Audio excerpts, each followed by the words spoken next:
I plead the first, American dream. I plead the first, white shirt, blue jeans. I plead the first, American dream. I plead the first, white shirt, blue jeans. I plead the first, American dream. Hello everybody, it's Wednesday and I'm here to provide you with your Wednesday episode of I Plead the First. And I hope everybody made it through their workday okay and is ready to wind down a little bit. I'm going to tell you about some things that are going on today. But before we get into that, you're going to want to stick around all the way to the end of this episode because I'm going to tell you how to win some free merch off the I Plead the First Teespring site, okay? But you got to wait all the way to the end. Before we get to that, I'm going to talk about a few things. The first thing being Rush Limbaugh's passing. Rush Limbaugh passed away today, age 70. He was a titan of talk radio. He really paved the way for, I guess I'll just call it biased media, right? Like, not, and I don't mean that in a negative way. I mean, like, hey, I'm telling my perspective as a conservative, and I'm not hiding that. I think what you see a lot of times in media today with your MSNBCs, sometimes even your Fox Newses and your CNNs, certainly, and all those, they're telling news from a biased perspective, but they're not telling you it's biased. They're trying to hide that it's biased, which is ridiculous. Rush Limbaugh didn't do that. He came out and said, hey, this is conservative talk radio. I'm going to give you a conservative perspective on the facts. And he was very popular, very, very successful in doing that. To my knowledge, he made more money in talk radio than anybody ever has, to include Howard Stern and people like that. So very successful person, passed away today from complications of stage 4 lung cancer. I wanted to read really quickly his wife Catherine's statement, quote, "Losing a loved one is terribly difficult, even more so when the loved one is larger than life. Rush will forever be the greatest of all time," end quote. Hard to argue with. He definitely was the greatest of all time. There's really no argument to that, even if you're on the left. And just such a big impact. There he is receiving his presidential medal at one of the State of the Union addresses from President Trump. Started back in 1988 with the EIB network 33 years ago.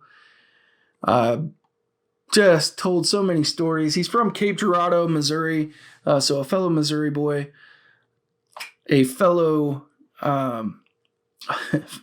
show me state guy, right? So he was certainly about facts. If you ever listen to him, I know that's not how he's often painted, but he was. And that's a cool picture of Rush Limbaugh behind the golden EIB microphone with his nicotine-stained fingers, which unfortunately ended up costing him, guys. So I listened to him a lot when I was growing up. My dad always listened to him in the truck, and we'd kind of be rolling around town or whatever, doing whatever we normally were doing, and we'd be listening to either classic rock on 101 The Fox in Kansas City, or we'd be listening to Rush Limbaugh. And Rush Limbaugh encouraged me to go out and do research on politics and learn things for myself. And I know that's not often the way he's painted, but he certainly wanted people to learn for themselves.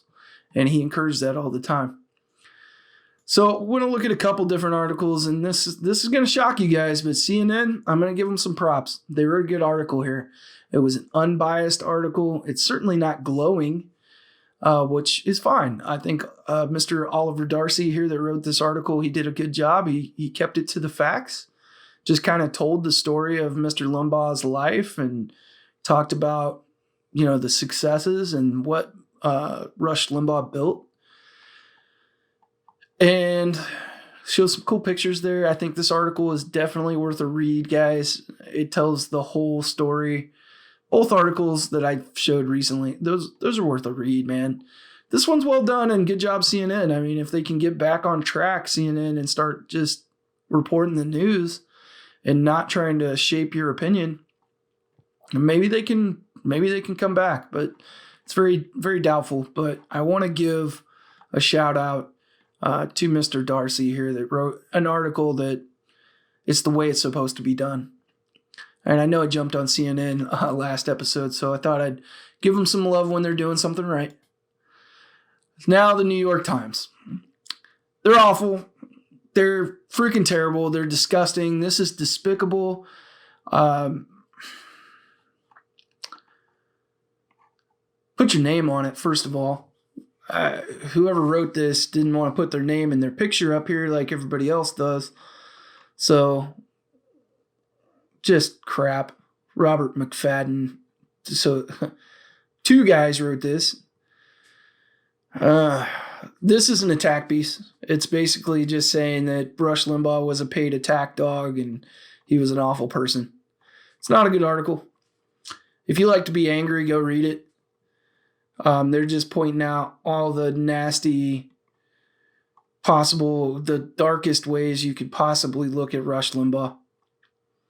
And totally ignoring any context of what was being said on the left at the time when Mr. Limbaugh said some of this stuff.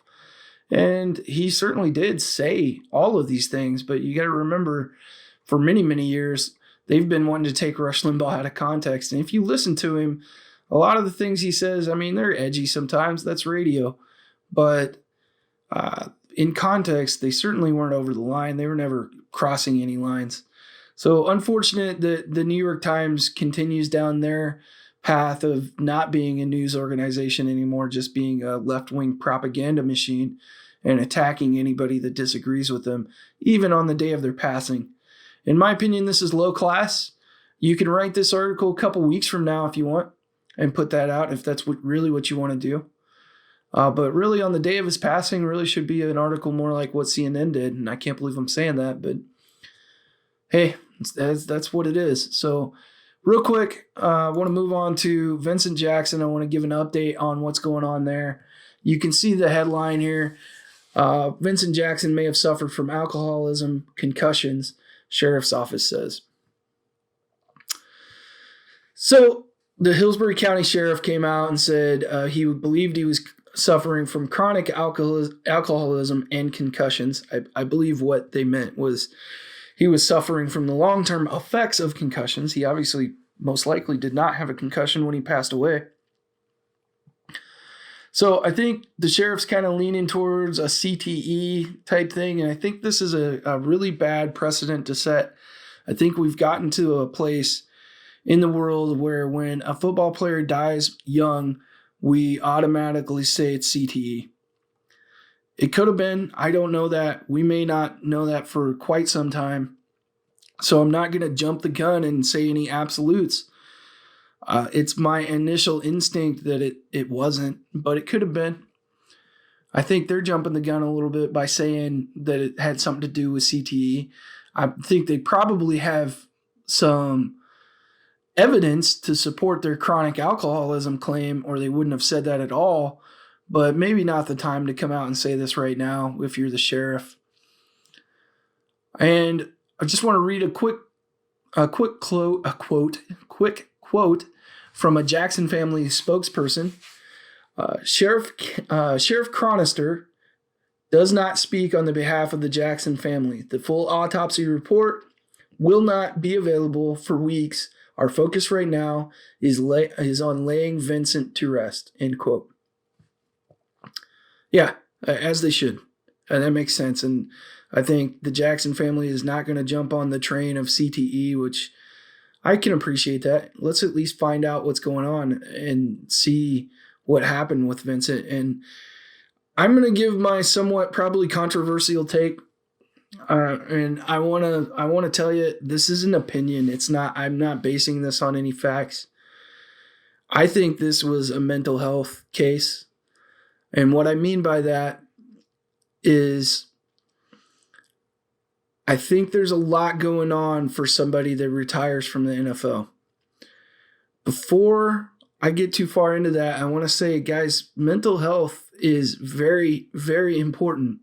I think we as men aren't good at going to seek the help that we should. So I'm talking to men mainly. I'm talking to everybody, but I'm talking to my guys right now. Guys, we're stubborn. We don't want to be vulnerable. We don't want to go talk to somebody about all our emotions and all this stuff that we deal with. But if you're doing that, the truth is that's weakness. When you are too weak to say, I need to go seek medical attention for my mental health issues, and we all have them. So if you're dealing with mental health stuff, guys, go get help. The reason I say that, the reason I think this is a mental health issue, let's think about the life of Vincent Jackson or any NFL football player for a moment and just think from their perspective. These guys are stars for a long period of time. Even just a guy that's had a cup of coffee in the NFL and never really succeeded in the NFL, his life was, up until that point, he was a football star. Junior high, high school, college, all the way into the pros. And I think when you are forced to give up the game before you want to, which most people are, even guys that retire after a long career in the NFL most likely quit playing before they really wanted to, with very few exceptions. And your life is going to change really quickly, because what I don't think people realize is, I hear a lot of people criticize football stars and get onto, oh, you're a big football star type attitude. That's fleeting. And these guys, they're stars very briefly in the grand scheme of things on the NFL stage, because as soon as they retire, people that aren't into football as much as I am start forgetting your name. And there's a good chance that a great deal of you don't remember who Vincent Jackson was. And you have to think about the impact that has on somebody that's 38 years old, and for 35 of his years, 34 of his years, he was a superstar. And then all of a sudden you're not. And nobody's remembering your name. Nobody's really talking about you. Nobody's asking much about you or whatever. I mean, your star fades pretty quickly. That can have some pretty serious mental health ramifications. And also you have to think about what defines that person. How do you define yourself? Ask yourself that. And I know a lot of you define yourselves by your work, because some of you have told me so. I've had many conversations where I've said, hey, if I ever hit it super rich or win the proverbial lottery, I'm done working. I'm going to invest my money smartly, and I'm going to live a life of fishing and doing things that I want to do. But I think that's less common than I always thought it was. I think a lot of people are of the mindset that they're going to keep working. And what I hear from those type of people is that their job gives them purpose, and they wouldn't know what to do without their job, and they get bored. And I can't relate to it personally, because I'm a creative mind, and I never have enough time in the day to do all the things I want to do, to be honest. But some of you might relate to that. So think about if your job suddenly disappeared, and before you wanted it to, and you were financially stable, hopefully, but you are no longer that shift manager, or you're no longer that master sergeant in the Air Force, or you're no longer whatever. Some people struggle with that, guys. For me personally, my job never defined me. It's something that I loved. Something I loved doing. I enjoyed many, many, many days of my job, and there were bad ones just like everyone else. But when I decided to hang them up, it didn't weigh on me. It doesn't weigh on me today. I look back fondly on my time in the Air Force, but my Air Force time certainly doesn't define me as a human being. Probably harder to say for some of these football stars, and I think it started to eat at Vincent Jackson. They've reported that he was living in a hotel for the last month, over a month.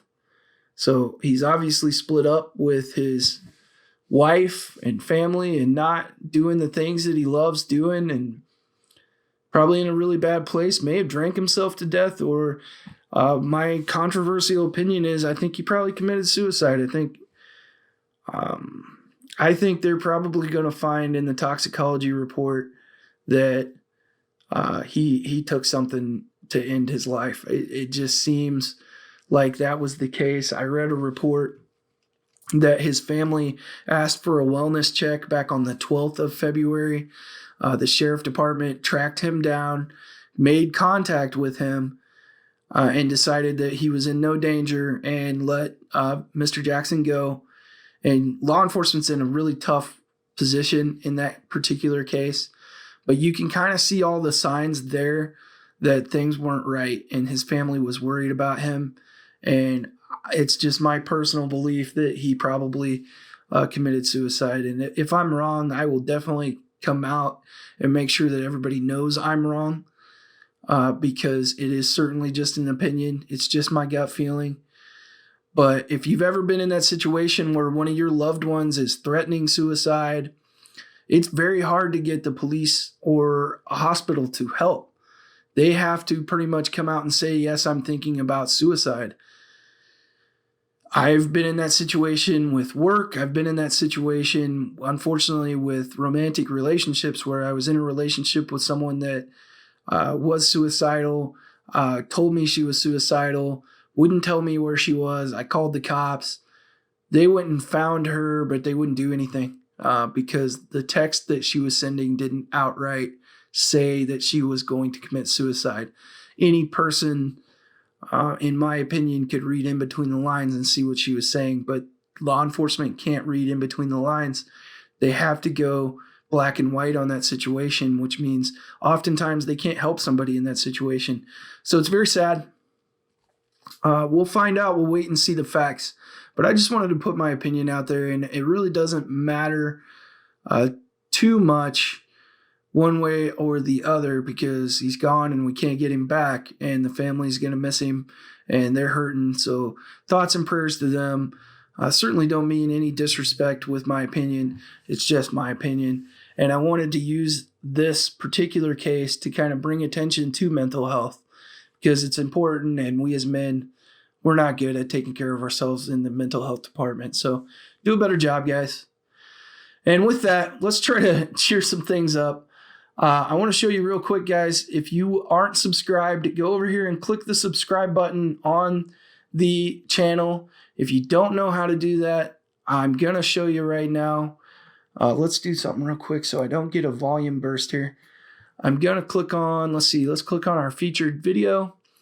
So if you're on your computer, you just come down here, hit a like button for me, hit a share button for me, but this one's a big one, subscribe, and this little bell here that gives you notifications so that when I upload videos, you'll get a notification on your phone or whatever and let us know.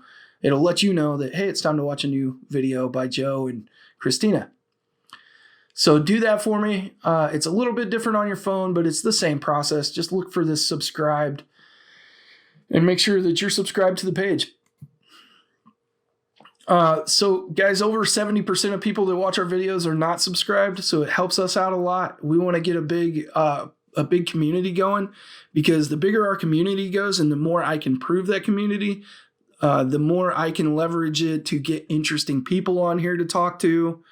If you guys want guests and people, I mean, if we get a big community going, I can get famous people on here. That's the way it is.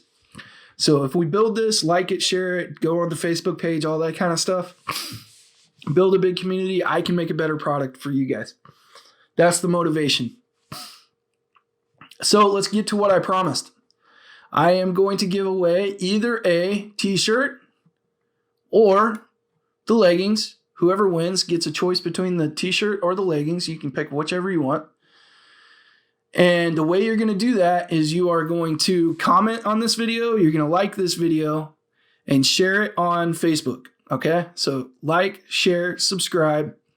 If you've done all three of those things, then I'm going to pick someone at random. You got to comment down below. Hey, comment something like, hey, I shared the video on Facebook. I'll go down there. I'll respond to you, and let's give it a week. So a week from today, next Wednesday, I will go through there and I will pick a winner, and we'll try to get you out whichever you want. Hopefully the winner is happy with what they get, because we're going to give away either one of these tri-blend t-shirts, which I don't know if you've worn a tri-blend t-shirt. They're really nice. They're really comfortable. Or we'll give away the leggings. If we get a female winner and she wants to have leggings instead, we'll go the extra $5 for her, because God bless America. All right, guys. So like, share, subscribe. Remember to comment. Enter to win the t-shirt or the leggings.